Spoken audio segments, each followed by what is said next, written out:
اعوذ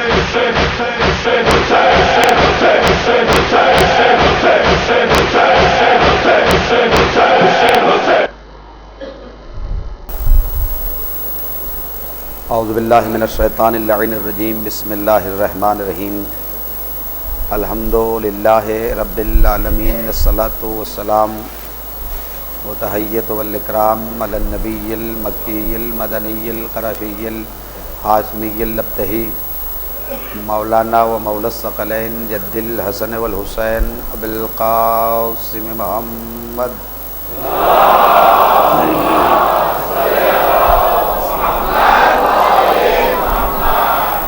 آلہ الطیبین الطاہرین المعصومین المظلومین من یومنا ھذا الی قیام یوم الدین اما بعد فقد قال اللہ تعالی فی کتابہ الکریم وہو اصدق الصادقین وقولہ الحق بسم اللہ الرحمن الرحیم یا ایھا الناس قد جاءکم برہان من ربکم وانزلنا الیکم نورا مبینا۔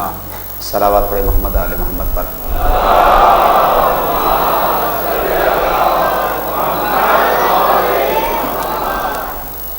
کتاب اور اطرت کے عنوان سے گفتگو جاری ہے اور آپ مسلسل تشریف لا رہے ہیں۔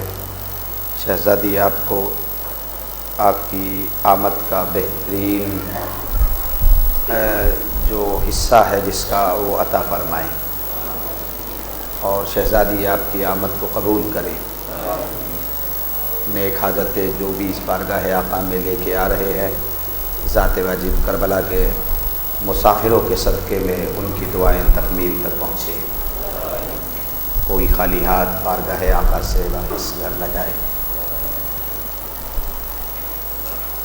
قرآن جو خالق کائنات کا کلام ہے اور ایک ایسا کلام کہ جس کا جواب رہتی دنیا لانے سے قاصر رہے گی اور اب تک ہے۔ قرآن ارشاد ہوتا ہے کہ سورہ حشر قرآن مجید کا 28واں سورہ ہے اور اس کی 21واں پارہ ہے، 21ویں آیت ہے اس کی۔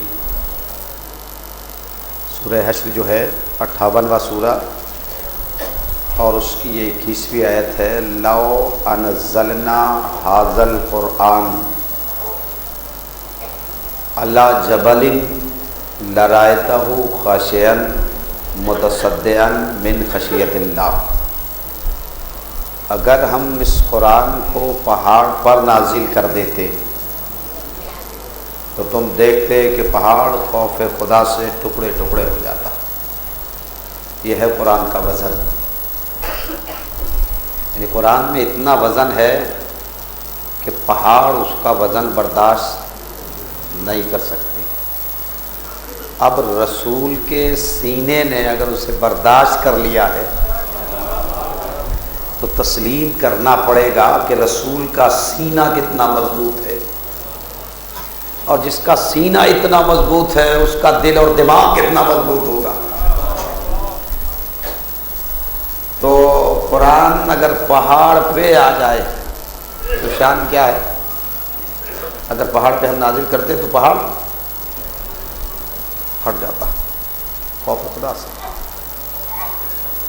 صدو پھٹنے کے معنی میں آتا نا، پھٹ جاتا۔ قرآن تو سبھی کے گھر میں موجود ہے، کبھی ایک پتھر پہ رکھ کے ٹرائی کرو، پتھر ٹوٹتا ہے؟ نہیں ٹوٹتا۔ قرآن تو کہہ رہا ہے کہ اگر نازل ہوتا ہے کوئی قرآن ایسا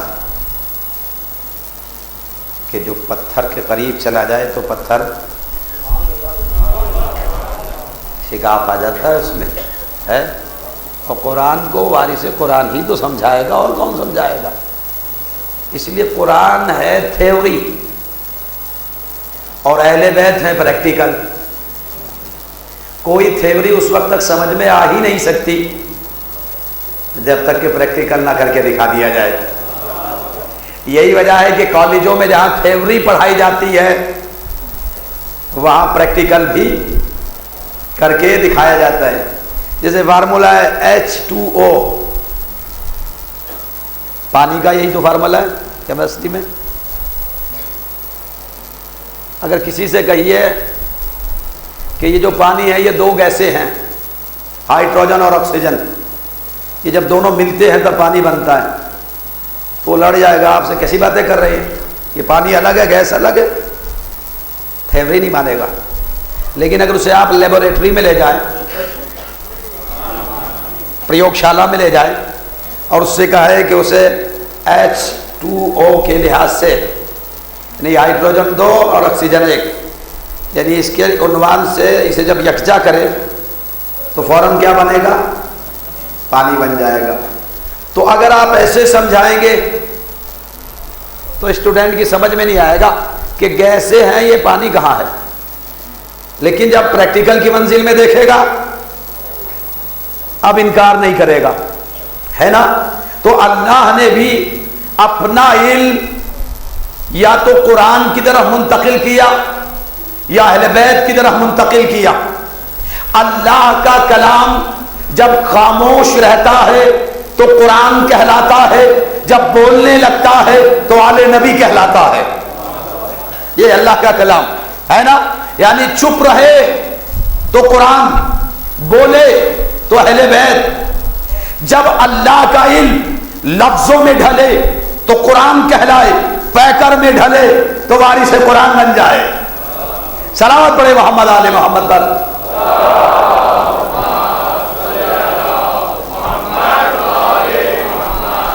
یہ اللہ کا آفاقی پیغام.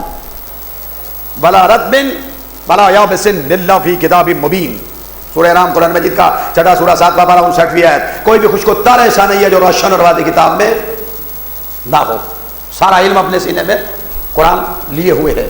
پھر اس کے بعد میں سورہ رات قرآن مجید کا 13واں سورہ 13واں پارہ اور اس کی یہ آیت سورہ رات کی کیا حکم ہے؟ لو ان قرآنا سیرت بہ الجبال او قطعت بہ الارض او کلم بہ الموتى. لو ان قرآنا سیرت بہ الجبال او قطعت بہ الارض او کلم بہ الموتى. اگر ایسا بھی قرآن ہوتا کہ جس کے ذریعے پہاڑ چلائے جاتے، ہے نا، اور زمین کی مسافت کو آسانی سے طے کر لیا جاتا اور مردوں سے، ہے نا، کلام کیا جاتا، تب بھی یہ لوگ نہیں مانتے، ہے نا. ابھی اللہ نے کہا ایسا ہوتا، لیکن ایسا ہے، یہ ثابت کے لیے کہہ دیا اگر ایسا ہوتا. لیکن جب یہ ناطق میں پلٹ گیا تو اب یہ ہوا مباہلے کے میدان میں. دیکھیں آپ، ہے لو ان قرآنا سیرت بہ الجبال. اگر ایک ایسا قرآن بھی ہوتا کہ جس کے ذریعے پہاڑ چلائے جاتے، پہاڑ اپنی جگہ، ہے کوئی ایسا کہ جنہیں دیکھ کے پہاڑ جگہ چھوڑ دے؟ کوئی تو ہوگا ایسا. دیکھیں آپ غور تو کرے، پہاڑ کس چیز سے بنے ہیں؟ پتھر سے. پتھر سے کوئی ہے ایسا کہ جس کے لیے پتھر جگہ چھوڑ دے؟ اگر عقلوں پر پتھر نہیں ہے تو رجب المرجب کی 13 تاریخ کو پتھر سے بنی ہوئی خانہ کعبہ کی دیوار کو دیکھے. سلام پڑھے محمد آل محمد پر.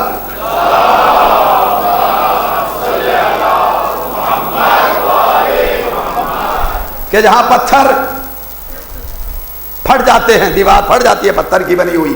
اللہ نے کہا ایسا قرآن ہے.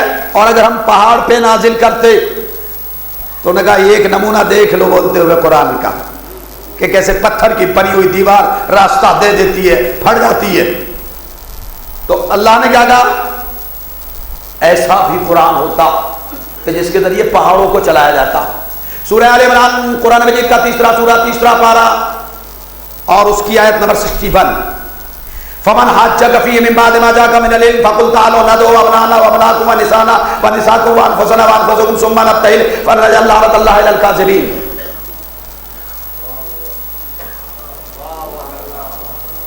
یہ آیت کا بیک گراؤنڈ بتلا رہا ہے کہ عیسائی جو ہے وہ عیسیٰ کو اللہ کا بیٹا کہہ رہے تھے، ہے نا؟ عیسائی کیا مان رہے تھے؟ عیسیٰ ابن اللہ ہے، اللہ کے بیٹے ہیں۔ آیت تو آ گئی تھی نا، مثل عیسیٰ عند اللہ کمثل آدم خلقہ من تراب ثم قال له کن فیکون۔ بھائی عیسیٰ کی مثال، آیت آئی، عیسیٰ کی مثال تو آدم جیسی ہے، بس فرق اتنا ہے کہ انہیں مٹی سے بنایا اور ان کے لیے کیا کہہ دیا، ہو جا، یہ ہو گئے۔ عیسائیوں نے اس آیت کو ایکسیپٹ نہیں کیا،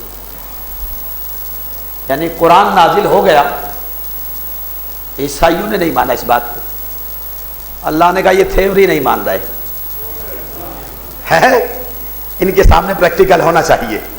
دیکھیے تھیوری کس طرح منوائی جاتی ہے، ان کے سامنے پریکٹیکل، یہ تھیوری نہیں مان رہے ہیں، پریکٹیکل۔ اب آواز دی کہ جب حجت آ چکی ہے، علم قرآن آ چکا ہے اور اس کے باوجود کٹ حجتی پہ یہ آمادہ ہے، تو ان سے کہو فَقُلْ تَعَالَوْا نَدْعُوا أَبْنَاءَنَا وَأَبْنَاءَكُمْ، ان سے کہو پکارے، ندا دیں، بلائیں اپنے بیٹوں کو اور ہم اپنے بیٹوں کو بلائیں گے۔ وَنِسَاءَنَا وَنِسَاءَكُمْ، ان سے کہو کہ تم اپنی عورتوں کو بلاؤ، ہم اپنی عورتوں کو بلائیں گے۔ وَأَنفُسَنَا وَأَنفُسَكُمْ، تم اپنے نفسوں کو بلاؤ، ہم اپنے نفسوں کو بلائیں گے۔ ثُمَّ نَبْتَهِلْ فَنَجْعَلْ لَعْنَتَ اللَّهِ، اور پھر اللہ کی لعنت کہاں جائے گی؟ جو بھی جھوٹے ہوں گے وہی ادھر ہی چلی جائے گی نا، اللہ کی لعنت صادقین کی طرف سے تو رخ موڑ لے گی، لیکن جھوٹوں کو نہیں چھوڑے گی، کہیں بھی چلے جائیں گے۔ آیت جب نازل ہوئی جھوٹوں پہ لعنت پڑھنی گئی، آیت کی بات کر رہا ہوں، کہیں اور نہ جائیے گا، ہے تو سرکار رسالت میں آپ کو بڑی تشویش پیدا ہوئی۔ آیت نے کیا کہا؟ بیٹوں کو لاؤ، بیٹوں کو لاؤ، ایک نہیں، جمع کا صیغہ ہے بھائی۔ کتنے دروازے ہوں گے رسول کے؟ ارے بھائی 9 بیوی ہیں تو کم سے کم 9 حجرے بھی ہوں گے، ہے تو ایک ایک حجرے میں گئے ہوں گے، بھائی کہیں ہے کوئی بیٹا کسی کمرے میں ہو تو چلائے، اس لیے کہ رسول کو بیٹے کو ضرورت ہے۔ اچھا صرف بیٹے کی ضرورت ہے؟ کم اس میں ایک نساء کا لفظ رکھ کے جمع کا صیغہ استعمال کر کے بتایا کہ اگر بیٹیاں ہیں تو وہ بھی آئیں، بیٹیوں کو بھی لاؤ، اور کوئی یہ نہ کہے ہم بھی نفس رسول ہے تو جمع کا صیغہ استعمال کیا۔ جو بھی نفس رکھتا ہے، جسے رسول نے اپنا نفس کہا ہے، وہ سب جمع ہو سکتے ہیں اس میں۔ اب بڑے پریشان ہے رسول، اس لیے کہ معاملہ ہے جھوٹوں کے ساتھ میں مباہلے کا، اور ضرورت کس کی ہے پھر؟ سچوں کی۔ ایک اکیلا صادق ہے رسول، اکیلا ہی تو سچا ہے نا۔ آواز آتی ہے کونوا مع الصادقین، کس کے ساتھ میں ہو جاؤ؟ سچوں کے۔ رسول تو اکیلا ہے نا، تو رسول جیسے کچھ اور ہے، اگر نہ ہوتے تو صیغہ جمع کا استعمال نہ ہوتا، کونوا مع الصادق ہوتا۔ ایک رسول ہے سچا، بس اسی کے ساتھ میں ہو جاؤ۔ صادقین کا جملہ خود بتلا رہا ہے کہ یہ محمد اکیلا نہیں ہے، اسی لیے تو بھرے ہوئے مجمع میں نبیوں کے نبی نے کہا کہ اولنا محمد واوسطنا محمد وکلنا محمد، مجھے اکیلا محمد نہ تسلیم کرنا، بلکہ یہ جو میرا پورا خانوادہ ہے، چاہے وہ اول میں ہو یا اوسط یا آخر، سب کے سب محمد ہے۔ محمد نام کے نہیں، دیکھیں آپ ہے، نام رکھ لینا الگ ہے، جاہل کا نام عالم رکھ دینا اور بات ہے، کاذب کا نام صادق رکھ دینا اور بات ہے، کذاب کا نام صدیق رکھ دینا اور بات ہے۔ تو یہ نام رکھنا ایک الگ چیز ہے، لیکن اسم بمسمى ہو، ایسا نام کہ اس کے کام سے اس کا اظہار ہو رہا ہو، یہ شان تو اسی گھرانے کی ہے کہ اگر کہہ دیا امام المتقین تو زندگی کا ہر لمحہ تقوی میں ڈوبا ہوا دکھائی دے گا۔ اگر صادقین کہا تو ہر منزل میں صداقت پہ قدم زد رہیں گے اور ان کے قدموں میں ثبات پایا جائے گا، اور صداقت کے ساتھ زندگی کا ہر لمحہ گزارتے ہوئے دکھائی دیں گے۔ تو کیا ہوا حکم؟ کونو مع صادقین، کس کے ساتھ میں ہو جاؤ؟ سچوں کے، کیونکہ معاملہ جانا ہے، جھوٹوں کے سامنے جانا ہے تو سچوں کی ضرورت ہے۔ بھائی رسول کو ضرورت ہے، آؤ مدینے والوں، موبائلے میں جانا ہے، رسول تلاش کر رہا، جانے والے دکھائی نہیں دے رہے۔ ارے بھائی آؤ، آج تیر نہیں چلیں گے، تلواریں نہیں چلیں گی، آج برچھی اور بھالوں کا مقابلہ نہیں ہے، چلو آؤ، رسول کو ضرورت ہے، آؤ میدان میں، جا رہے ہیں موبائلے کے۔ ہم نے کہا آج ہی تو نہیں جائیں گے۔ کیوں نہیں جاؤ گے بھائی؟ کہ آج کی جنگ کا ہتھیار بتا دیا ہے، جو جھوٹا ہوگا لعنت اسے پکڑ لے گی، آج نہیں جائیں گے۔ اور تو بھائی میدان میں کیوں چلے جاتے تھے؟ کہ میدان میں تیروں اور تلواروں سے بچنے کا گڑ آتا تھا، بھاگ کھڑے ہوتے تھے۔ لیکن معاملہ یہاں ہے لعنت کا، بھاگیں گے تب بھی لعنت پیچھے پیچھے دوڑے گی، جہاں بھی ٹھہریں گے لعنت تعاقب کرے گی، آ جائے گی، لہذا آج نہیں جائیں گے۔ بھائی رسول پریشان ہے، لیکن جب آیت کہتی ہے کہ کونوا مع الصادقین، تم اکیلے سچے ہو، سچوں کے ساتھ ہو جاؤ، اس لیے کہ تمہارا مقابلہ جھوٹوں سے ہے۔ ایک ہی تو گھر ہے کہ جہاں سارے سچے ہیں، یعنی اگر ایک علی چلا جائے تب بھی 3 سچے، اور اگر حسنین باہر نکل جائے، اگر حسن باہر نکلے تب بھی گھر میں 3 سچے باقی رہتے، جمع کا اطلاق ہوتا ہے نا۔ اور اگر شہزادی چلی جائے یہودی کے گھر میں کلمہ پڑھانے کے لیے تو تب بھی 3 سچے، یعنی یہ سچے اگر ان میں سے کوئی چلا بھی جائے تو جمع کا اطلاق ان پہ ہوتا ہے، صادقین کہلاتے ہیں۔ تو ایک گھرانہ ہے کہ جہاں ہر ایک سچا ہے، لہذا رسول وہی گئے، شہزادی کونین کے دروازے پر جا کے کھڑے ہوئے، السلام علیکم یا اہل بیت النبوہ، نبوت کے اہل بیت تم پر میرا سلام۔ سلام کا جواب آیا، اندر داخل ہوئے، مزمحل ہے، چہرہ رنجیدہ ہے، بیٹھ گئے۔ حسنین نے پوچھا نانا آج رنجیدہ آیا؟ کہاں وہ ایک مباہلے کا مرحلہ سامنے ہے عیسائیوں سے، آیت نازل ہو گئی۔ کہا نانا سنائیے تو صحیح، کون سی آیت آئی ہے؟ نبی نے آیت پڑھی، فَقُلْ تَعَلُوا نَدْعُوا أَبْنَاءَنَا وَأَبْنَاءَكُمْ، اتنا ہی کہا تھا کہ آیت کہہ رہی ہے کہ تم اپنے بیٹوں کو لاؤ، ہم اپنے بیٹوں کو لائے۔ جیسے ہی یہ کہا حسنین کریمین اپنے مقام سے اٹھ گئے اور نبی کے پاس میں آ کے بیٹھ گئے، نانا ہم اس آیت کے مصداق بن گئے۔ پھر کہا نسانا و نساکم، تو وہ کونین کی ملکہ کھڑی ہوئی، بابا فاطمہ موجود ہے، انفسنا و انفسکم، وہ جسے رسول نے اپنا نفس کہا، جس کا نفس رب کائنات نے خرید لیا، وہ نفس نہ رکھنے کے باوجود رسول کا نفس بن کے آ گیا۔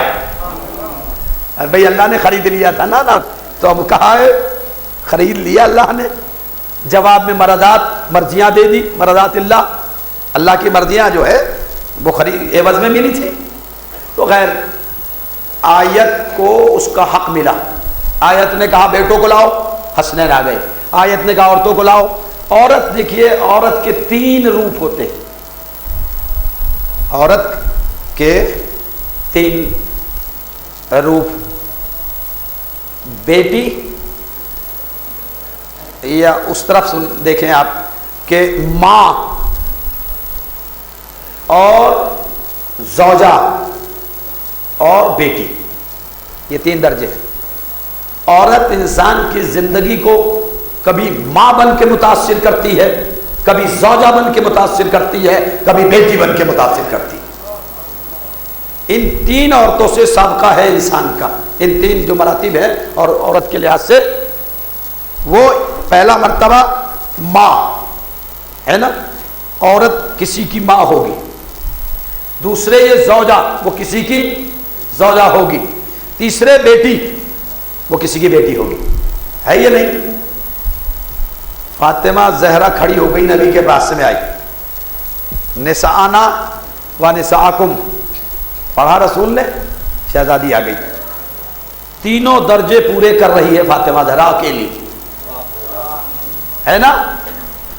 اس لیے یہ کمال ہے اس عورت کا کہ اگر نبی سے پکارے بیٹی کہہ کے تو فاطمہ آواز دے، علی زوجہ کہہ کے پکارے تب فاطمہ آئے، حسنین ماں کہہ کے پکارے تو فاطمہ آئے. نبی کی بیٹی، علی کی زوجہ، حسنین کی ماں، تو تینوں درجوں کی متحمل ہے یہ بیٹی رسول کی، ہے نا. یہ بیوی، یہ ماں بھی ہے ایک وقت میں، بیٹی بھی ہے، زوجہ بھی ہے. یہ تینوں درجوں کو تکمیل تک پہنچانے والی ذات کا نام فاطمہ ہے کائنات میں فاطمہ جیسی کوئی ماں؟ دیکھیں آپ، فاطمہ جیسی کوئی ماں ہے کوئی کائنات میں ماں ایسی؟ نہیں ہے نا. ہر بچے کی جنت ماں کے پیر کے نیچے ہے نا. ہر بچے کی جنت ماں کے پیر کے نیچے ہے. لیکن فاطمہ زہرا تیرا کیا کہنا؟ دیکھیں آپ غور کریں، اے شہزادی کونین، تیری عظمت کا کیا کہنا؟ ہر ماں کے قدم کے نیچے عام بچوں کی جنت ہے، لیکن فاطمہ جوانان جنت کی جنت فاطمہ کے قدموں میں ہے. اور دیکھیں آپ کہ عورت نصف ایمان ہوتی ہے شوہر کا عورت نصف ایمان ہوتی ہے. لیکن فاطمہ تیرا کیا کہنا؟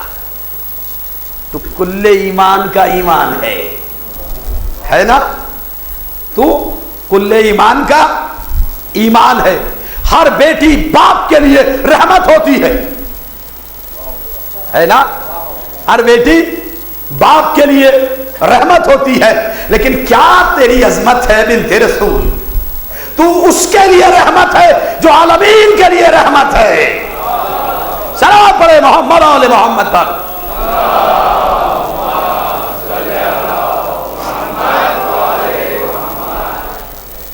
اب چلا قافلہ تیار ہوا آیت کی شان بڑھانے کے لیے، آیت کی پہچان کرانے کے لیے. آیت کو اس کا حق ملا. آیت کو کہیں حق ملتا ہی نہیں جب تک درے اطرت رسول پر نہ آ جائے. آیت کا جو مزاج تھا نا، پہلا جملہ تھا بیٹے، لہذا اب یہ صادقین کا ایک چھوٹا سا قافلہ تیار ہوا. بیٹوں میں ایک بیٹا گود میں لے جانے کے قابل ہے، ایک بیٹا انگلی پکڑ کے چلانے کے قابل ہے نا. شہزادہ کربلا کا شہزادہ سید الشہداء، یہ چھوٹے ہیں، بچپنا ہے، لہذا انہیں گود میں سجایا رسول نے. حسن مجتبی پیدل چل سکتے تھے، لہذا انگلی پکڑی. یہ ابنانا و ابناکم کی بات مکمل ہوئی. اب نسانا و نساکم کا جملہ تھا، لہذا تینوں مراتب کو تکمیل تک پہنچانے والی ایک بیوی. اچھا، لکھنے والے تو بڑے فخر سے لکھتے ہیں 4 تھی بیٹیاں. رسول کریم کی کتنی بیٹیاں؟ 4. آج رسول کو ضرورت ہے بیٹیوں کی. آیت میں بھی گنجائش ہے. یہ 3 کہاں ہیں بھائی؟ اگر ہے تو آئے. بابا پہ وقت پڑا ہوا ہے، مباہلے کے لیے جانا ہے عیسائیوں سے، اور ضرورت بھی ہے بھائی. اگر ہیں وہ 3 اور بھی ہیں تو آئے. آیت تو چلا کے کہہ رہی ہے، جمع کا صیغہ استعمال کیا کہ گنجائش ہے عورتوں کی، اس میں آئے عورتیں. لیکن کوئی نہیں آتا بھائی. ہو تو آئے نا. دیکھیے بنا لینا اور ہے اور حقیقت میں ہونا اور ہے. اگر ہوتی تو آتی. اچھا یہاں بھی نہیں آئی. رسول میراث تقسیم کر رہے, باغ فدا کس کس کی بیٹی کے نام لکھا تھا؟ کیوں؟ رسول کے حق تلفی کر رہے ہیں اپنی بیٹیوں کی, نعوذ باللہ. ارے تو کیسے حق تلفی کر سکتا ہے اللہ کا حبیب؟ اگر اور ہوتی تو ان کے نام بھی ہوتے. یہ ایک ہی بیٹی کی لیے ساری حدیث رسول کی. ارے کوئی حدیث تو لاؤ کسی اور بیٹی کی عظمت کے لیے نبیوں کے نبی نے فرمائی ہو. کوئی ہوتا نا تب فرماتے, کوئی تھا ہی نہیں. اور ایک ہی تو تھی لے دے کے, وہ نبی کے ساتھ میں. نفس بننے والا وہ بھی ساتھ میں. صادقین کا قافلہ اس انداز میں چلا کہ مدینے والوں نے صادقین کو یکجا, یا تو فرشتوں نے چادر کے نیچے دیکھا تھا, یا مدینے والوں نے مباہلے کے میدان میں جاتے ہوئے اس شام سے دیکھا تھا. ایک چھوٹا سا قافلہ صادقین کا چلا, چلنے کی عجب شان ہے. اس صادقین کے قافلے میں سب سے آگے کون ہے؟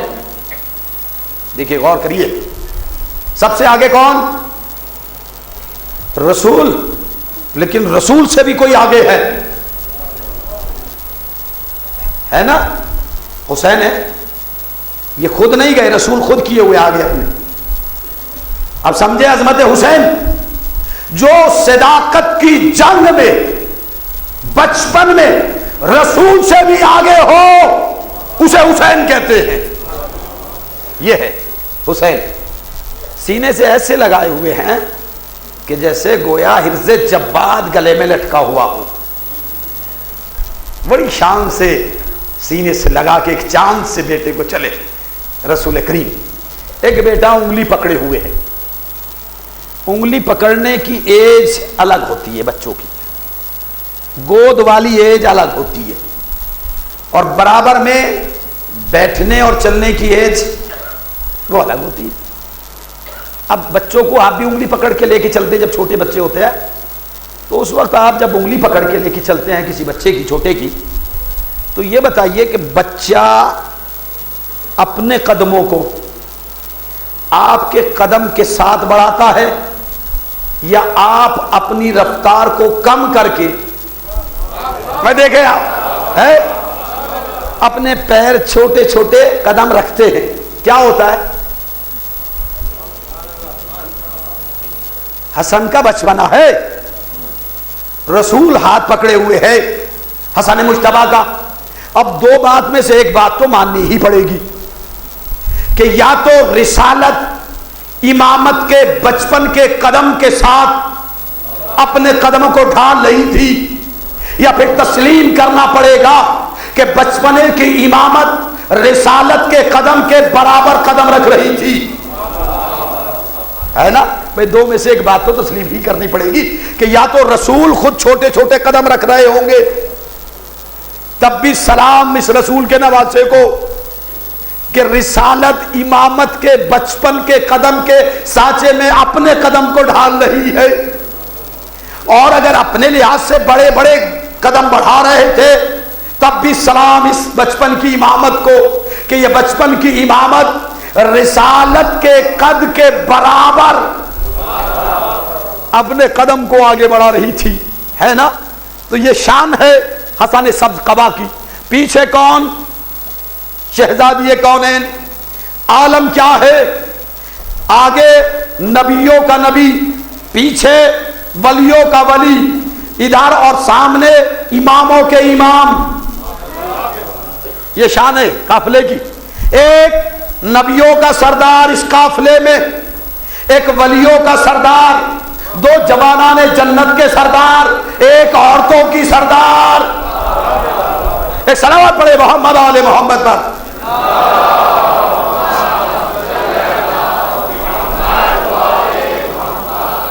ان پانچ میں ایک کے سر پہ نبوت کا تاج, ایک کے سر پہ ولایت کا تاج, دو کے سروں پر امامت کا تاج, ایک بیوی کے سر پہ عصمت کا تاج.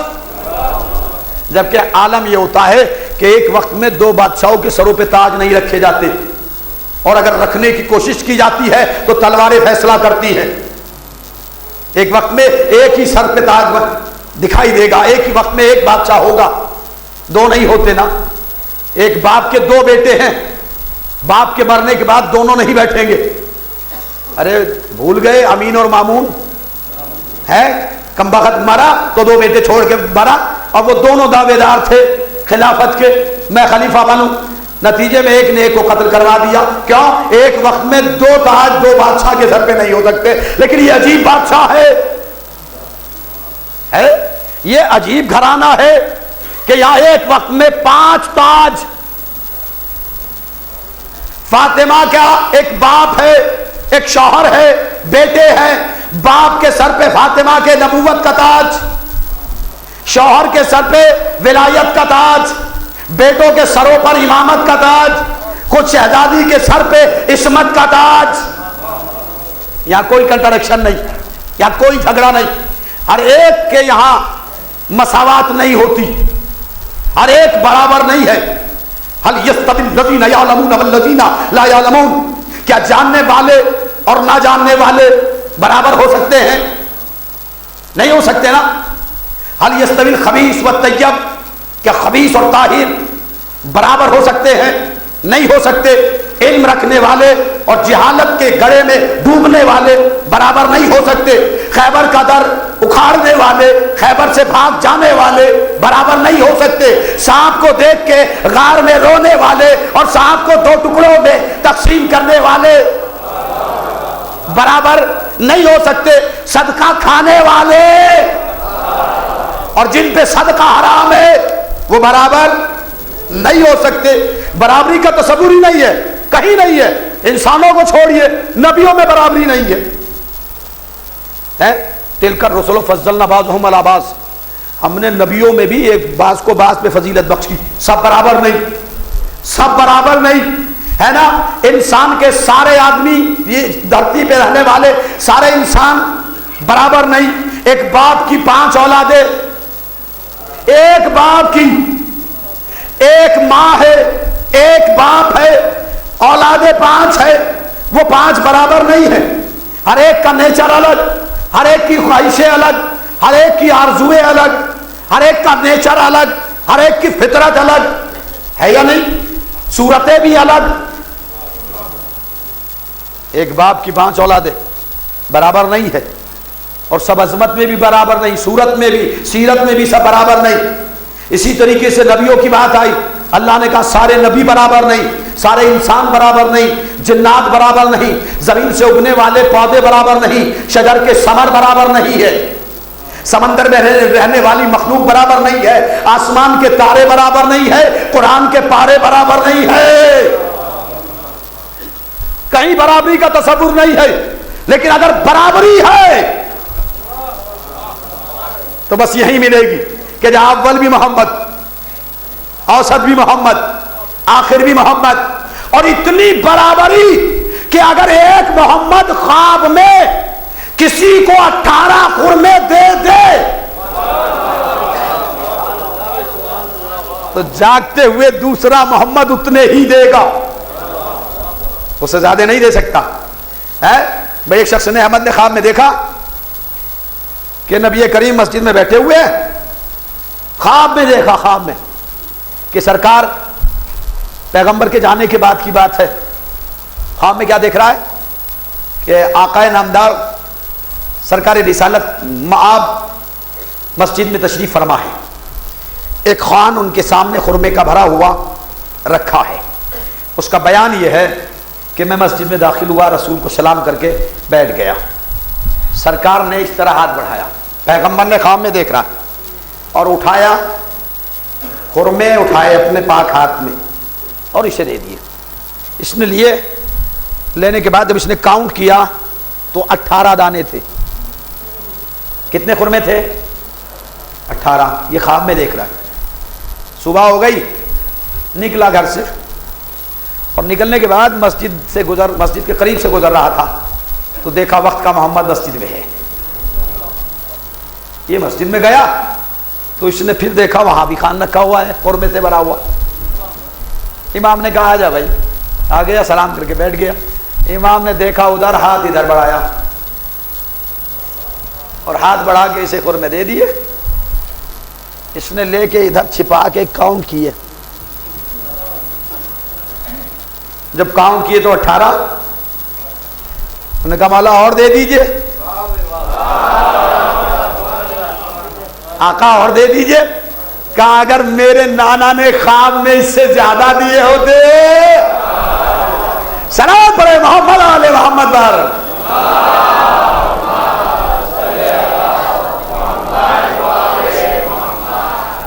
خواب میں اگر اس سے زیادہ میرے نانا نے دیے عطا کیے ہوتے تو میں بھی عطا کر دیتا.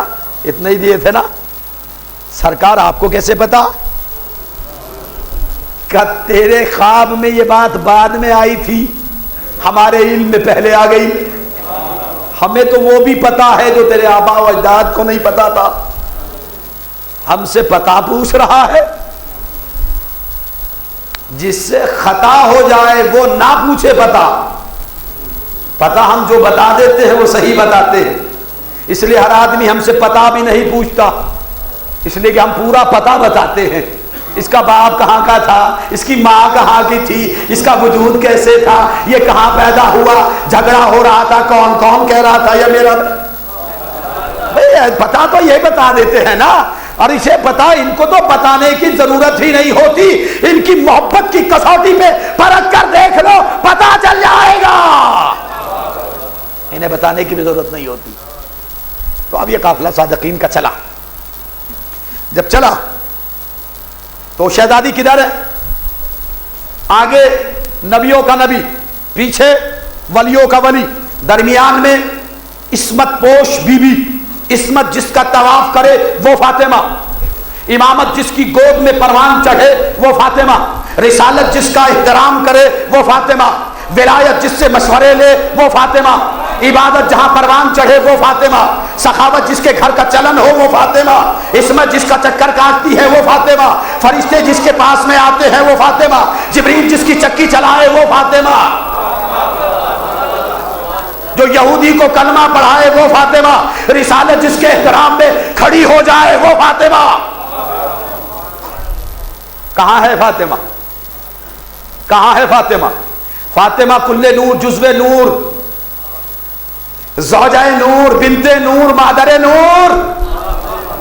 یہ ہے فاطمہ زہرا کہ نور کی ماں بھی ہے, نور کی زوجہ بھی ہے, نور کی ماں بھی ہے, نور کی زوجہ بھی ہے, نور کی بیٹی بھی ہے, خود نور بھی ہے. جزو نور, فاطمہ نے کہا نا میرا جز ہے, تو جزو نور, کل نور, اس لیے کہ عصمت کا نور یہیں سے منتقل ہوگا. مادر نور. یہ چلی شہزادی اور عجیب شان سے چلی. آگے نبوت, پیچھے ولایت, درمیان سامنے دائیں جانب امامت. اب شان ہے فاطمہ کی. نبی کی نبوت کے سانچے میں ڈھلے ہوئے قدم اپنا نشان جیسے ہی چھوڑتے اسی نشان پہ عصمت کا قدم آ جاتا, اور جہاں سے عصمت کا قدم اٹھتا وہیں پہ ولایت کا قدم رکھا جاتا. یہ شان ہے. آگے نبوت چل رہی ہے, پیچھے ولایت چل رہی ہے. فاطمہ ایک قدم اگر آگے بڑھ جائے تو نبوت کے برابر چلے. دیکھے دیکھے غور کرے, فاطمہ ایک قدم اگر آگے بڑھ جائے تو نبوت کے قدم کے برابر چلے, ایک قدم اگر پیچھے ہٹ جائے تو ولایت کے برابر چلنے لگے. یہ شان ہے فاطمہ زہرا کی. وہ جو ہر جنگ میں سب سے آگے رہتا تھا آج سب سے پیچھے ہے یا نہیں؟ اور وہ جو آغوش عصمت کا پروردہ ہے وہ آغوش رسالت کی شان بڑھا رہا ہے. چلا قافلہ قریب ہوا مباہرے کے میدان سے, جیسے ہی نور دیکھے, لوگ کہتے چہروں کو دیکھا, لیکن میں سمجھتا نہیں کیسے چہروں کو دیکھ لیا. فرشتہ تو دیکھ نہ سکا ہے. جب یہ 5 جمع ہوئے تھے تو فرشتے نے تو کہا تھا نا, اور وہ عام فرشتہ نہیں تھا, سید الملائکہ نے کہا تھا من ھذا تحت الکساء, یا رب من ھذا تحت الکساء, بتا چادر کے نیچے کون ہے. یعنی جب یہ 5 جمع ہو جاتے ہیں تو وہ نہیں پہچانتے، تو یہ کیا پہچانیں گے؟ تو انہوں نے کہا نور دیکھے ہم نے، ایسے نور کہ اگر یہ پہاڑوں کو اشارہ کرے. آیت سامنے ہے نا، سورہ رعد کی آیت ہے نا، لو ان قرآنا سیرت بہ الجبال.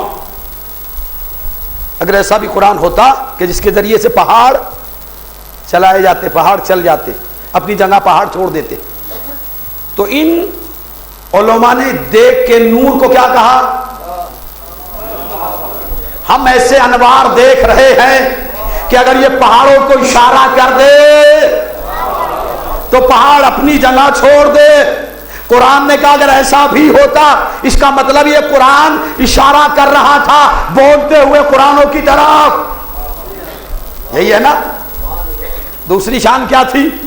تو یہ اگر ایسا بھی ہوتا کہ جن کے ذریعے سے پہاڑ چلائے جاتے. دوسرے کیا؟ مسافت طے کی جاتی، یعنی دور کی مسافت آسانی سے طے کر لی جاتی. ایک بادشاہ کا دربار سجا ہوا ہے، جو بادشاہ بھی ہے نبی بھی ہے. سمجھ گئے نا کون سا ہے وہ؟ داؤد کا فرزند ارجمند، علمنا منطق الطیر کی آواز کو بلند کرنے والا، جنات اور پرند اور درند اور چرند جس کے کنٹرول میں تھے، آواز دیتا تو لبیک کہتے ہوئے آ جاتے. وہ وقت کا بادشاہ بھی ہے، نبی بھی ہے. سلیمان پیغمبر اپنا پاکیزہ دربار سجائے ہوئے ہے، سارے درباری بیٹھے ہوئے ہیں، مشیر بیٹھے ہوئے ہیں. درباریوں کی طرف متوجہ ہوتا ہے. سورہ نمل قرآن مجید کا 27واں سورہ 19واں پارہ آیت نمبر 38 39 40. یاؤ ایھا الملأ ایکم یاتینی، یا ایھا الملأ ایکم یاتینی بعرشھا قبل ان یاتونی مسلمین. درباریوں تم میں سے کون ایسا ہے جو بلقیس کا تخت بلقیس سمیت میرے دربار میں حاضر کر دے اس کے مسلمان ہونے سے پہلے. قال عفریت من الجن انا آتیک بہ. جنوں میں سے ایک ہیکل قسم کا جن اٹھا اور اس نے کہا میں یہ کام انجام دوں گا. قبل ان تقوم من مقامک، تمہارے اپنی جگہ چھوڑنے سے پہلے، یعنی دربار کے برخاست ہو جانے سے پہلے میں بلقیس کا تخت بلقیس سمیت آپ کے دربار میں. ملک سبا 800 میل کا تقریباً فاصلہ ہے. کتنا؟ 800 مائل کا ڈسٹینس. یہ کیا کہہ رہا ہے دربار میں؟ قال عفریت من الجن انا آتیک بہ قبل ان تقوم من مقامک وانه علیہ قوی امین. اس نے کہا میں لے کے آؤں گا آپ کے دربار کے برخاست ہونے سے پہلے، اور اس پہ میں قدرت رکھتا ہوں، مجھے کنٹرول ہے، یہ میں لے کے آ جاؤں گا. ابھی یہ کہہ کے بیٹھا. قال الذی عنده علم من الکتاب انا آتیک بہ. ایک اور کھڑا ہوا اور اس نے کہا میں لے کے آؤں گا بلقیس کا تخت. الذی عنده علم من الکتاب، اس کے پاس کتاب میں سے تھوڑا سا علم تھا، سارا نہیں. علم من الکتاب، من یہ جزئی تھوڑا سا علم تھا اس کے پاس میں، ہے نا، سارا علم تو نہیں تھا. اس نے کیا کہا؟ انا آتیک بہ، میں لے کے آؤں گا. کتنی جلدی؟ ان یرتد الیک طرفک، تمہاری آنکھ کی پلک جھپک نہیں پائے گی، میں اسے دربار میں حاضر کر دوں گا. فلما رأى مستقرا عنده، اس نے یہ کہا کہ پلک کے جھپکنے سے پہلے میں بلقیس کو تخت سمیت آپ کے دربار میں حاضر کر دوں گا. یہ کہہ کے خاموش ہوا. جیسے ہی سلیمان نے ادھر دیکھا تو تخت رکھا ہوا تھا. ہے بھائی، سائنس نے بڑی ترقی کی ہے، بڑی تیز رفتار چلنے والی چیزیں بنا لی ہے، بڑے اچھے ہوا پیما بنا لیے اس نے، ہے نا، ہوائی جہاز ہوا میں اڑنے والے، راکٹ بنا لیے. ہوا سے تیز چلنے والے، نور سے آواز سے تیز چلنے والے، بڑی چیزیں بنائی ہیں نا آج سائنس نے، ٹیکنالوجی نے بڑی ترقی کی، لیکن یہ ترقی کتنی جلدی کی ہے؟ قرآن نے کتنا آگے لے جا کے بتا دیا، اور یہ 1400 سال پہلے بتا رہا ہے یہ مرحلہ، یہ آج کا مرحلہ نہیں ہے، یہ داؤد کے بیٹے سلیمان کا دور ہے، اس وقت کی بات ہے، کتنا پیریڈ 1400 سال تو نبی کو گزر گئے، یہ تو اس سے بھی آگے کی بات ہے۔ ارے بڑی ٹیکنالوجی میں ترقی کی ہے تم نے، سائنس والوں بڑی ریسرچ کر رہے ہو۔ دیکھو سورت رفتار، شدت اختصار، آج کی ترقی یہی ہے، اسپیس اینڈ ٹائم۔ آج سائنس نے دو چیزیں سمیٹی، ایک اسپیس سمیٹ لیا، ایک ٹائم سمیٹا، یہ ہے آج کی ترقی۔ دو لفظوں میں کیا سمیٹا سائنس نے؟ ایک اسپیس اور ایک ٹائم۔ جس چیز کو 50 آدمی مل کے کر رہے تھے، اب 50 کی ضرورت ختم ہو گئی ہے کہ یہ انجام دیتا ہے۔ بھائی یہ جو پہلے آدمی ورک کرتا تھا، ایک کپڑے کا کام ہوتا تھا، ہر آدمی لگا ہوا ہے، آج کیا ہے؟ ایک آدمی مشین سے پورا کا انجام دے رہا ہے۔ تو یہ کیا ہے؟ سمیٹ لیا نا اسپیس کو، ٹائم کو سمیٹا۔ ایک مہینہ لگتا تھا، پیدل جا رہا ہے، کوئی گھوڑے پہ، کوئی گدھے پہ سوار ہو کے، بھائی اگر اسے جانا تھا 1000 کلومیٹر تو کافی ٹائم لگ جاتا تھا، لیکن وہ ٹائم سمٹا نا، اب جہاں 10 گھنٹے لگتے تھے وہاں 1 ہی گھنٹے میں پہنچ رہا آدمی ہے، یا نہیں ایسا؟ یہ سائنس نے اسپیس بھی سمیٹا اور ٹائم بھی سمیٹ لیا ہے نا۔ لیکن قرآن پہلے سمیٹ کے بتلا رہا ہے کہ جتنا ہم سمیٹ چکے ہیں، ابھی اتنا سمیٹنے میں تمہیں بڑا ٹائم لگ جائے گا۔ کتنا سمیٹا؟ اَن يَرْتَدَّ إِلَيْكَ طَرْفُكَ، تمہاری پلک جھپکنے سے پہلے۔ کہا پلک ابھی جھپکی بھی نہیں تھی، تب آ گیا۔ بھائی ان کے پاس میں کون سا جادو تھا؟ کون تھے یہ؟ کہا آصف ابن برخیہ۔ کیا تھا ان کے پاس میں جادو؟ کہا اندہو علم، ان کے پاس میں علم تھا۔ کس کا علم تھا؟ کہا من الکتاب، کتاب میں سے تھوڑا سا علم۔ اس کا کمال کیا ہوا تھوڑے سے علم کا؟ کتاب کا سارا علم نہیں تھا، تھوڑا سا علم تھا، ہے نا۔ اس بندے کے پاس میں، آصف بن برخیہ کے پاس میں سارا علم نہیں تھا کتاب کا، تھوڑا سا۔ اس کا کمال کیا ہوا؟ 800 مائل کا ڈسٹینس، پلک کے جھپکنے سے پہلے یہ وہاں گئے بھی نہیں، زمین نے تنابیں سمیٹی، تخت آ کے رکھا گیا۔ کس نے بلا لیا تخت کو؟ کہا جس کے پاس میں تھوڑا سا علم تھا۔ ارے جس کے پاس میں تھوڑا سا علم تھا، جب زمین اس کے لیے تنابیں سمیٹ سکتی ہے، تو جس علی کے پاس میں قرآن کا سارا علم ہو۔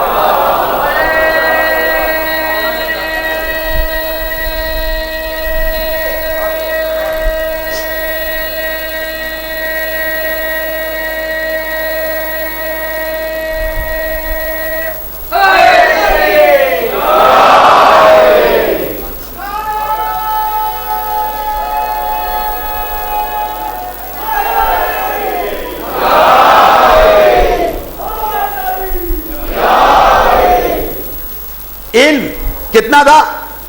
اندہو علم من الکتاب، جزئی تھا تھوڑا سا، کتاب میں سے تھوڑا سا علم ان کو ملا تھا، تھوڑا سا علم تھا۔ آیت بتا رہی ہے نا، لیکن وہ سورہ الرعد قرآن مجید کا 13واں سورہ 13واں پارہ 43ویں آیت، یقول الذین کفروا لست مرسلا قل کفی باللہ شہیدا بینی و بینکم من عنده علم الکتاب۔ یقول الذین کفروا، میرے حبیب ان سے کہہ دو جو منکر ہو گئے اور کہہ رہے ہیں، کیا کریں؟ لستا مرسلا، تو مرسل نہیں ہے، تو اللہ کا نبی نہیں ہے، ان سے کہو یقول الذین کفروا لستا مرسلا قل، ان سے کہو، کیا کہو؟ کفا باللہ شہیدا بینی و بینکم من عنده علم الکتاب، کہ میری رسالت کی گواہی کے لیے ایک اللہ جل جلالہ کافی ہے، ارے ایک وہ کافی ہے جسے اللہ نے کتاب کا سارا علم دے دیا ہے، اور وہ ایک نہیں ہے بلکہ ہر علی کتاب کا علم لے کے وہاں سے یہاں آیا ہے نا۔ اب نہ کہنا کہ علی تو مدینے میں تھے، رسول خیبر میں تھے، ضرورت علی کی رسول کو تھی لہذا ناد علی پڑھنے لگے، خیبر میں ناد علی پڑھنے لگے، اور علی کہاں ہے؟ مدینے میں۔ ناد علی کی آواز جیسے ہی دوش فدا پہ سوار ہو کے مدینے میں گونجی، ویسے ہی ولیوں کے ولی علی کے کان سے ٹکرائی، علی کے جیسے ہی کان سے ٹکرائی قمبر کو آواز دی، قمبر کو دی صدا کہ میرا رہوار لا، قمبر کو دی صدا کہ میرا رہوار لا، مولا بلا رہا ہے میری ذوالفقار لا۔ قمبر جلدی سے دوڑ کے در سجدہ پہ پہنچے، کھڑے ہوئے تھے کہ کسی بیوی نے تلوار بڑھا دی، ذوالفقار آگے بڑھا دی۔ یہ کون تھی؟ کسی نے کہا فضہ تھی، کسی نے کہا شہزادی تھی، لیکن اگر فضہ تھی تو دستے ادب جوڑ کے میں یہی کہوں گا فضہ تمہیں کیسے پتا کہ علی تلوار منگا رہے ہیں؟ تو شاید جواب آئے فضہ کا کہ جو ان کے دروازے کی گدا گری کرتا ہے اور ان کی سیرت کے سانچے میں ڈھل جاتا ہے تو معصوم کی آواز بھی سمجھتا ہے، بات بھی سمجھتا ہے، لہذا تلوار لی قمبر نے ذوالفقار لی، جلدی سے حاضر ہوئے مولا کل برادر ختم الرسول کی خدمت ببرکت میں۔ دل دل سوار میرا مولا گھوڑے پہ سوار ہوا، سوار ہو کے جیسے ہی چلنا چاہتا ہے وہ غلام قمبر دست ادب جوڑ کے ولیوں کے ولی کے سامنے کھڑا ہو گیا۔ مولا وعدہ یاد ہے نا؟ اب آپ سوچیں گے کہ یہ کیسا وعدہ؟ بتا دوں، ایک بادشاہ تھا، کافر بادشاہ، قمبر کا نام تاریخ نے دوسرا بتایا، یہ قمبر تو یہیں سے ملا ہی نہیں، یہ بڑے بہادر تھے قمبر۔ بادشاہ نے یہ کہا، وہ چچا تھا قمبر کا، اس کے باپ کی حکومت اس نے قبضے آ لی تھی، اپنے کنٹرول میں کر لیا، تو اس نے کہا کہ بھائی میں تمہیں حکومت دے دوں گا لیکن شرط ہے اس کی۔ کہا وہ شرط کیا ہے؟ کہا آدھی حکومت دوں گا میں، آدھی اپنے بیٹے کو دے دوں گا، آدھی تمہیں دے دوں گا، لیکن شرط ہے۔ کہا شرط کیا ہے؟ کہا مدینے میں ایک نبی آیا ہے، وہ اسلام دھرم کا پرچار کرتا ہے اور اس کا ایک سکسیسر ہے، اس کا ایک اترادھیکاری ہے، اس کا ایک جانشین ہے، اس کا ایک وصی ہے، اسے لوگ علی کے نام سے جانتے ہیں، مجھے اس کا کاٹ کے سر لا دے، میں تجھے آدھی حکومت دے دوں گا۔ کہا اس میں کون سی بڑی بات ہے، میں لے کے آ جاؤں گا، اس سے کیا پتا علی کس با کمال ذات کا نام ہے۔ اس نے کہا یہ تو آسان ہے۔ کہا جتنا جلدی تم نے کہہ دیا نا اتنا آسان ہے نہیں، اس لیے کہ جب میدان میں کوئی آتا ہے نا تو ایک بار وہ گھور کے دیکھ لیتا ہے تو میدان سے بھاگتا ہوا نظر آتا ہے۔ کہا نہیں میں کبھی ڈرتا نہیں ہوں، بہادر ہوں، اوور کانفیڈنس تھا اسے۔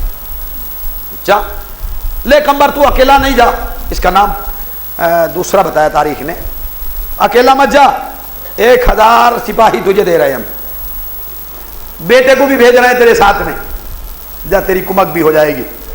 اب تو لے کے آ جائے گا؟ کہ بالکل لے کے آ جاؤں گا۔ چلا یہ وہاں سے علی کا سر کاٹنے کے لیے 1000 سپاہی ننگی تلواریں ہاتھوں میں لے کے اور بادشاہ کا لڑکا اس کے ساتھ میں لے کے چلے۔ جب یہ انٹر ہوئے مدینے میں داخل ہوئے تو علی ایک باغ میں کام کر رہے تھے، یہ وہیں کیوں نہ پہنچ جائے؟ انہوں نے کہا کہ بھائی آپ مدینے کے رہنے والے ہیں؟ انہوں نے کہا مدینے کا رہنے والا۔ کیوں؟ کہا یہاں کوئی نبی نام کا شخص ہے؟ کہا ہاں بالکل صحیح سنا تم نے۔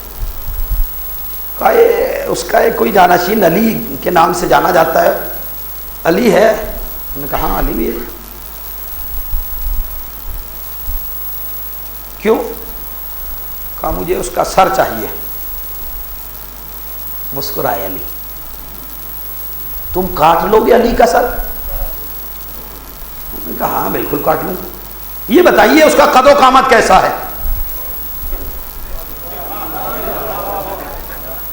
علی نے کہا مجھے دیکھو، سمجھ میں آ جائے گا کہ آپ ہی کی طرح ہے۔ کہاں بس مجھے کو دیکھتے رہو۔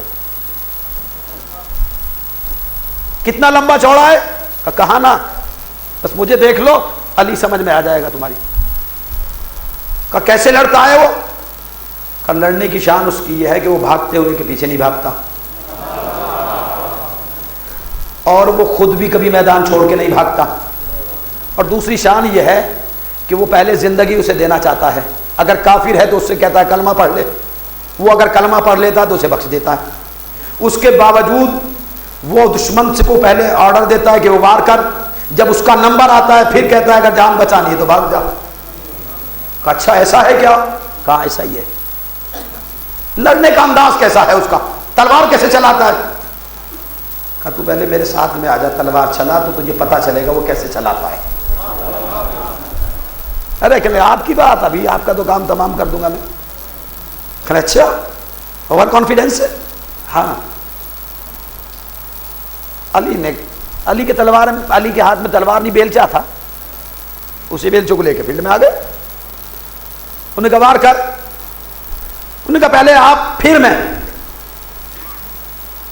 مسکرائے کہ ہمارے وار کے بعد آدمی فی النار ہوتا ہے، یہ پھر بھی کا معاملہ نہیں ہوتا ہے۔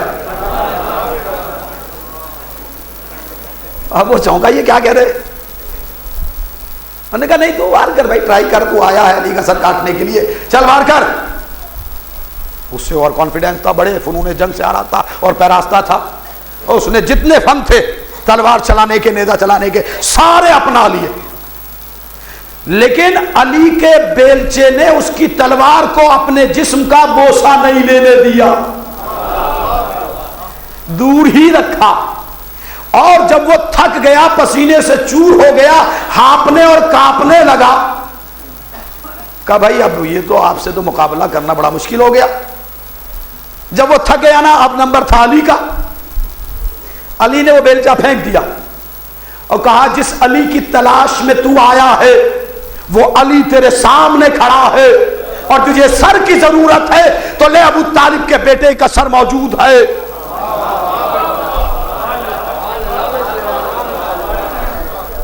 یہ ابو طالب کے بیٹے کا سر موجود ہے، لے کاٹ سر، بادشاہ سے حکومت لے، زندگی کو گزار۔ یہ حیرت کی تصویر بن کے رہ گیا، اس علی کو کیسے پتا کہ اس کے عوض میں مجھے حکومت ملے گی؟ لرز گیا اس کا جسم، کانپنے لگا، اور اب وہ کمبر نہیں تھا جو پہلے آیا تھا، وہ جو بھی تھا پہلے تھا، لیکن اب کیا ہوا؟ اب اس کا سر تھا، علی کے قدم تھے، اس کا سر علی کے قدموں پہ رکھا ہوا تھا۔ اس کا سر کہاں تھا؟ علی کے قدموں میں۔ مولا نے اٹھایا اسے بڑے پیار سے، بھائی تجھے سر کی ضرورت ہے نا، لے کاٹ لینا۔ کعبہ شرمندہ نہ کیجیے۔ اب ایک وعدہ، ایک بات، پہلے تو مجھے کلمہ پڑھائیے، بعد میں دوسری بات کرتا ہوں۔ علی نے پہلے اسے مسلمان بنایا۔ جب اسے جو نمائندگی کر رہا تھا 1000 کی، کمانڈر آف چیف بنا ہوا تھا فوج کا، جب فوج نے یہ منظر دیکھا تو وہ خود لرز گئی دیکھ کے۔ جب بڑے کا یہ حال ہے تو چھوٹے کی، وہ بھی ایک ایک کر کے آ گیا ہے کہ سرکار کلمہ ہم بھی پڑھیں گے۔ وہ جو بادشاہ کا بیٹا تھا اس نے کہا آقا میں بھی کلمہ پڑھوں گا۔ ٹھیک ہے، کلمہ پڑھ لیا۔ اب امام نے کہا کمبر پھر تم واپس جاؤ اور جا کے تبلیغ کرو دین اسلام کی۔ جاؤ اور جب کبھی ضرورت ہو ہماری مدد کی تو مدینے کی طرف رخ کر کے یا علی مدد کہہ دینا، تمہاری آواز ختم نہیں ہوگی، ہم نصرت کے لیے بھاگ جائیں گے۔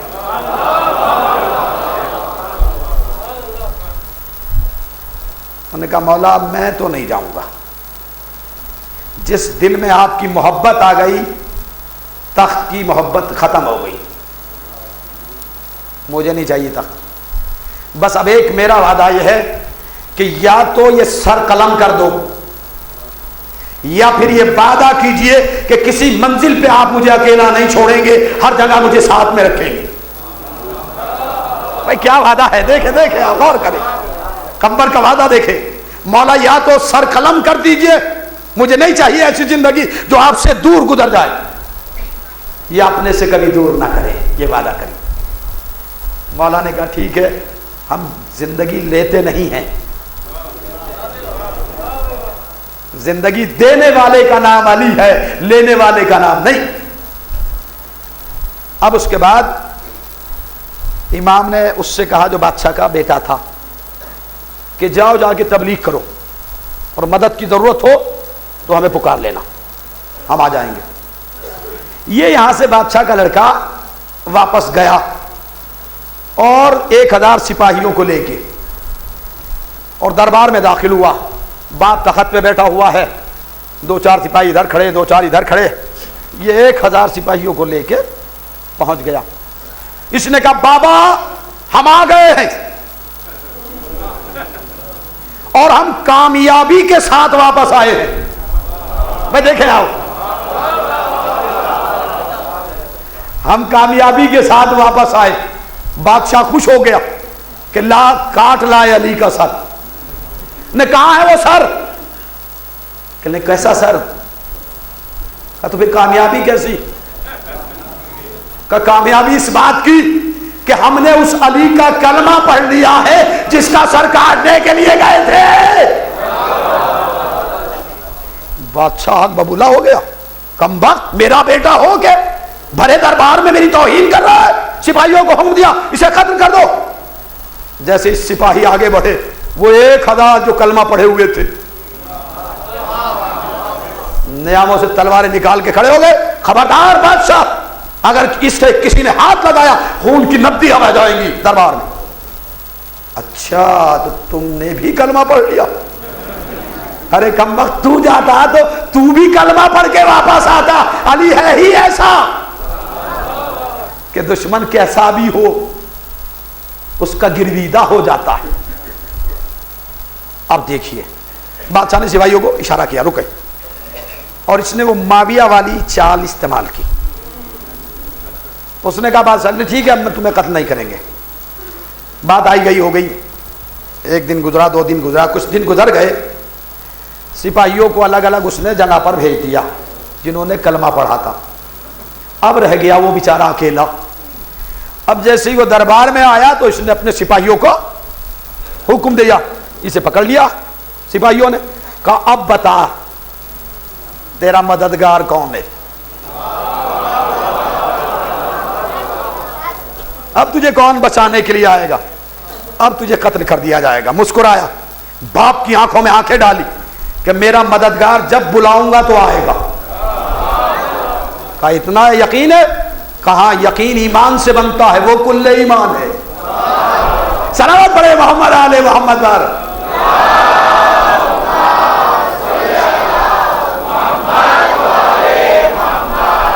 اب اسے بھی نہیں پتا، نے کہا یہ ہوا میں لاٹھی مار رہا ہے، اب کون آ رہا ہے اتنی دور سے اسے بچانے کے لیے؟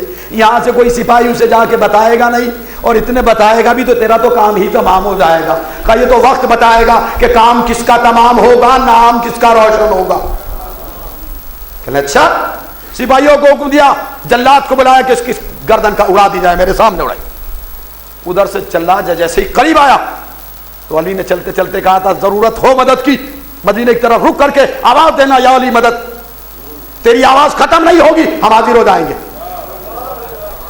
جب وہ جلاد اس کے قریب آ گیا، تلوار نکالی اس نے، چلانا چاہ رہا تھا، ایک مرتبہ اس نے مدینے کا رخ کیا، کہا یا علی مدد۔ اس کی آواز جیسے ہی ختم ہوئی تو تو بادشاہ نے دیکھا علی بھی ہے قمر بھی ہے،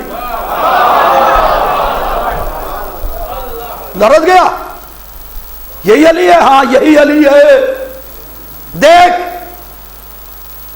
وہ جلادی دیکھ کے لرز گیا، اس کے ہاتھ سے تلوار چھوٹ گئی۔ اس نے تلوار اٹھا کے کہا اب بتا تیرا کام تمام کروں یا اس کا؟ انہوں نے کہا بھائی یہ تو واقعا نہیں علی آ گیا، ارے علی کو جب دل سے بلاتا ہے تو آ ہی جاتا ہے۔ کہا بادشاہ یا تو کلمہ پڑھ ورنہ پھر موت تیرا انتظار کر رہی ہے۔ تاریخ بتاتی ہے کہ بعد میں یہ ہوا کہ بیٹے کو بادشاہت ملی، اس کے وہ تیار ہو گیا، بعد میں دیکھا کہ معاملہ سوائے موت کے اور کوئی منظر سامنے نہیں ہے۔ انہوں نے کہا ٹھیک ہے بادشاہت میرا بیٹا ہے، میرا خون ہے۔ انہوں نے کہا ہاں خون ہی سے تو خطا کر رہا تھا۔ اب اس کے بعد میں اس نے ایک وعدہ کیا تھا قمر نے کہ مولا میں آپ کے ساتھ رہوں گا۔ اب جب دلدل پہ سوار ہوا شاہ دلدل سوار، تو قمر نے کہا مولا میں بھی تو جاؤں گا خیبر میں ساتھ میں، آپ جا رہے ہیں نا میں بھی آپ کے ساتھ میں جاؤں گا۔ آقا نے کہا قمر میری رکاب سے لپٹ جا، رکاب سے لپٹ جا۔ ادھر نبی نے چاہنے والوں سے یہ کہا کہ جو علی کے آنے کی سب سے پہلے خبر دے گا، جو مانگے گا اسے مل جائے گا۔ اب یہ نسلی فقیر دوڑ پڑے، کوئی ادھر جا رہا ہے مدینے سے، جو خیبر سے جو راستہ مدینے کی طرف جاتا تھا، بہت سے راستے تھے، کوئی ادھر دوڑا، کوئی ادھر دوڑا، کوئی ادھر دوڑا۔ ایک سفید ریش بوڑھا صحابی تراب پہ ہاتھ رکھ کے ابو تراب کے آنے کا انتظار کر رہا تھا، رخ اس کا آسمان کی طرف تھا، بار بار زبان پہ کلمہ تھا علی آ جانا، علی آ جانا، علی آ جانا۔ ایک لمبی قامت والا انسان، طویل القامت انسان دوڑتے ہوئے جا رہا تھا۔ اس نے سلمان کو دیکھا، اوپر رخ کر کے کہہ رہا علی آ جانا، علی آ جانا۔ کہا سلمان کیا کر رہے ہو؟ کہا علی کو بلا رہا ہوں۔ کہا وہاں کہاں بلا رہے ہو؟ کہا تجھے نہیں پتا علی کے معنی بلند ہے، بلندی سے آئے گا، پستی سے نہیں آئے گا۔ انہوں نے کہا بھائی بھاگو چلو۔ کہا کیوں بھاگو؟ کہا نبی نے کہا جنت کا کوئی اور چانس مل ہی نہیں پا رہا ہے، یہی تو چانس ہے بھائی دوڑو۔ تو مسکرا کے سلمان نے کہا کہ کیا اب تک دوڑنے پر بھی کسی کو جنت ملی ہے؟ بھاگنے پہ بھی کسی کو جنت ملی؟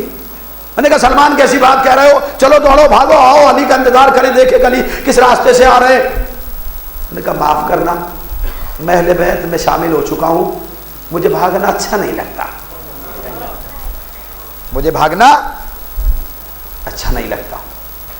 ادھر ناد علی کی آواز ختم نہیں ہوئی تھی، ختم رسالت کرنے والے نبی کے پاس امامت کا آغاز کرنے والا علی آ پہنچا۔ جیسے ہی علی کو 10 درجے والے ایمان نے دیکھا تو ان دوڑتے ہوئے بے ایمانوں کی طرف رک کر کے کہا بن لڑی جنگ کے بھاگتے فوجیوں، لڑکھڑاتے ہوئے یہ قدم روک دو۔ بن لڑی جنگ کے میں کیا ہے، بن لڑی جنگ کے بھاگتے فوجیوں، لڑکھڑاتے ہوئے یہ قدم روک دو۔ انتری خیبری دبدبوں سے ڈری گردنوں کے شرمناک خم روک دو۔ صاف کر لو جبینوں سے عرق قضا، اپنی آنکھوں میں موجود نم روک دو۔ صاف کر لو جبینوں سے عرق قضا، یہ جو موت کا پسینہ تمہاری پیشانیوں پہ بہ رہا ہے اسے صاف کرو۔ صاف کر لو جبینوں سے عرق قضا، اپنی آنکھوں میں موجود نم روک دو۔ کفر کی بارگاہ میں جھکاؤ نہ سر، سرنگو ہونے والے